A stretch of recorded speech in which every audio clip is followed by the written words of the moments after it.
Assalamualaikum warahmatullahi wabarakatuh. Perkenalkan, nama saya Wela Martiza dengan NIM 07041282227143, di mana di video ini saya akan membahas tentang peran-peran negara Asia Pasifik di G20 pada mata kuliah Ekonomi Politik Kawasan Asia Pasifik. Nah, pada pembahasan pertama kita akan mengetahui apa itu arti G20. G20 atau kelompok 20 adalah forum internasional yang terdiri dari 19 negara ekonomi terbesar di dunia serta Uni Eropa. G20 memainkan peran penting dalam menangani berbagai tantangan global terutama yang berkaitan dengan ekonomi dan keuangan, tetapi juga termasuk isu-isu politik, sosial, dan lingkungan. Nah, lalu selanjutnya kita akan mengetahui apa arti penting dari G20. Di sini terdapat 5 poin penting. Yang pertama itu Forum Ekonomi Global Utama, di mana G20 mewakili 85% PDB dunia, 75% perdagangan internasional, dan 60% populasi dunia, menjadikannya forum utama untuk membahas kebijakan ekonomi dan keuangan global. Keputusan yang diambil dalam G20 ini memiliki dampak signifikan terhadap stabilitas ekonomi global. Lalu pada poin kedua itu ada koordinasi kebijakan ekonomi, di mana G20 berfungsi sebagai platform untuk koordinasi kebijakan ekonomi antara negara-negara anggotanya, terutama dalam menghadapi krisis ekonomi global. Salah satu contoh terpenting adalah respon G20 terhadap krisis keuangan global pada tahun 2008, di mana anggota G20 bekerja sama untuk menstabilkan ekonomi dunia melalui stimulus fiskal atau kebijakan moneter. Pada poin ketiga itu ada mengatasi tatanan global, di mana G20 tidak hanya fokus pada masalah ekonomi dan keuangan, tetapi juga memainkan peran penting dalam mengatasi tantangan global lainnya seperti perubahan iklim, kesenjangan sosial, perdagangan internasional, dan pembangunan berkelanjutan. Pada pertemuan puncak G20, negara-negara anggota berkomitmen untuk mengambil tindakan kolektif dalam masalah-masalah ini yang seringkali melibatkan kerjasama internasional yang luas. Lalu pada poin keempat ini ada penyelesaian krisis kesehatan global, di mana G20 juga memainkan peran penting dalam menghadapi krisis kesehatan global seperti pandemi COVID-19.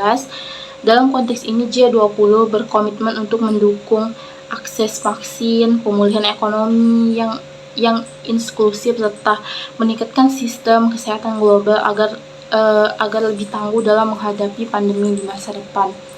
Lalu pada poin kelima itu mewakili negara berkembang, di mana G20 memberikan suara bagi negara-negara berkembang di panggung global. Negara-negara seperti India, Brazil, Meksiko, dan Afrika Selatan mewakili kepentingan negara-negara berkembang dalam perdebatan global, menyeimbangkan dominasi negara-negara maju seperti Amerika Serikat, Eropa, dan Jepang.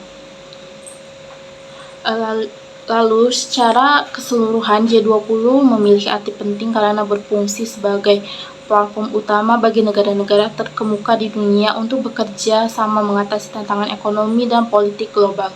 Keputusan yang diambil dalam forum ini memengaruhi jutaan orang di seluruh dunia, terutama dalam menciptakan stabilitas ekonomi, memperkuat tata kelola global, dan mengembangkan solusi untuk masalah-masalah global yang kompleks. Selanjutnya kita akan mengetahui bagaimana peran G20 ini dalam kerjasama ekonomi pembangunan dunia. Pada poin pertama itu yaitu mendorong stabilitas ekonomi global, diantaranya itu koordinasi kebijakan ekonomi, di mana G20 berperan penting dalam mengkoordinasikan kebijakan ekonomi global, terutama selama masa kritis keuangan 2008. Melalui koordinasi yang kuat, G20 membantu menstabilkan ekonomi global dengan mendorong stimulus fiskal, reformasi pasar keuangan, dan peningkatan pengawasan regulasi untuk mencegah krisis serupa di masa depan. Yang kedua itu respon terhadap krisis global, di mana dalam situasi seperti pandemi COVID-19 itu G20 berperan sebagai forum untuk merumuskan langkah-langkah kolektif dalam menangani dampak ekonomi pada kesehatan. Pada saat itu, G20 memfasilitasi kerjasama untuk mendukung pemulihan ekonomi global, akses vaksin yang merata, dan bantuan kepada negara-negara berkembang.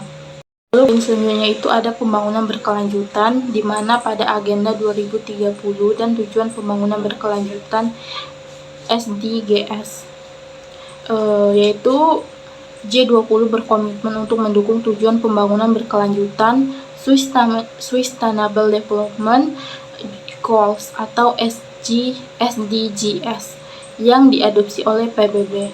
G20 membantu dalam memobilisasi sumber daya keuangan untuk pembangunan, khususnya dalam hal pembiayaan iklim, peningkatan infrastruktur berkelanjutan, dan pengaruh kemiskinan global.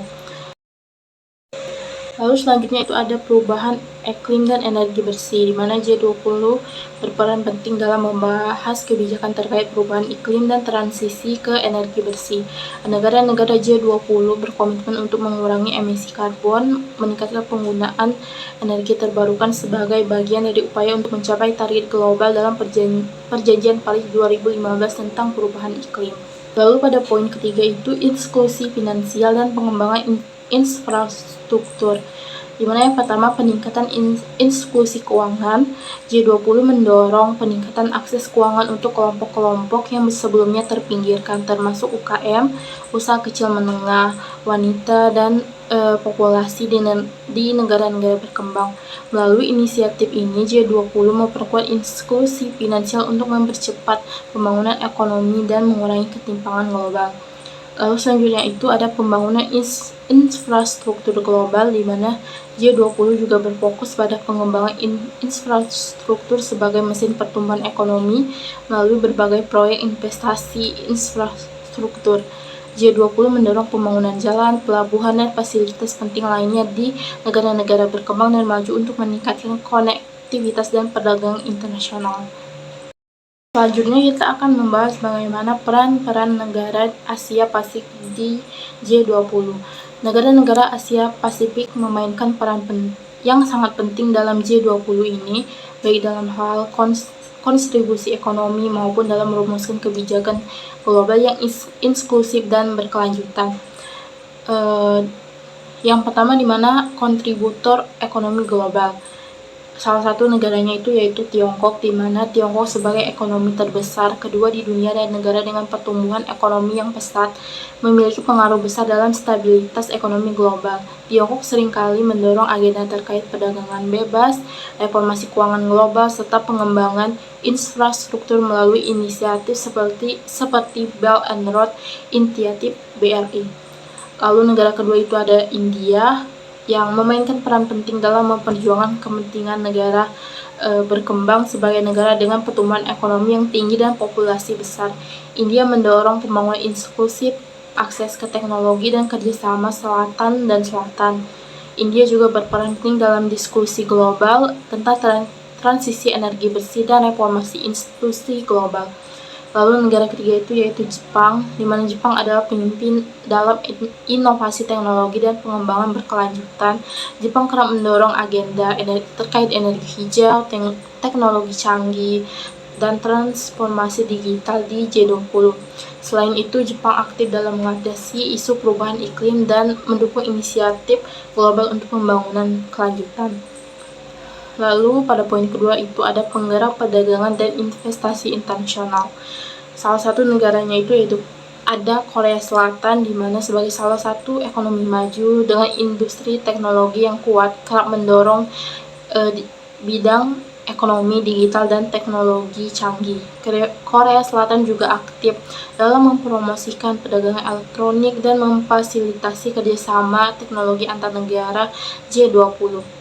Negara kedua itu ada Indonesia, di mana sebagai negara berkembang terbesar di Asia Tenggara dan anggota ASEAN berperan dalam memperjuangkan kepentingan negara-negara berkembang dalam perdagangan global. Indonesia juga mendorong peningkatan kerjasama ekonomi di kawasan Asia Pasifik dan global melalui G20, serta memperkuat sinergi antara negara maju dan juga negara berkembang. Nah, itulah beberapa mungkin pengetahuan yang bisa saya bagikan.